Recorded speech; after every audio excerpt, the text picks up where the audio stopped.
السلام علیکم ورحمۃ اللہ وبرکاتہ۔ معزز سامعین و ناظرین، امید ہے آپ خیریت اور عافیت کے ساتھ ہوں گے۔ آپ اگر ہمارے چینل پر نئے ہیں تو ہمارے چینل کو سبسکرائب کر لیں۔ آج آپ حضرات کے سامنے رمضان نشریات کے تعلق سے عبداللہ ابن عمر رضی اللہ عنہ کی ایک روایت لے کر حاضر خدمت ہوا ہوں۔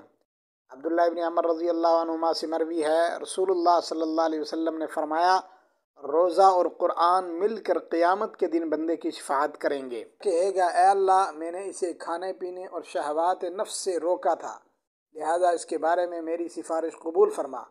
قرآن کہے گا، اے اللہ، میں نے اسے راتوں کو سونے سے روکا تھا، لہذا اس کے بارے میں میری شفاعت قبول فرما۔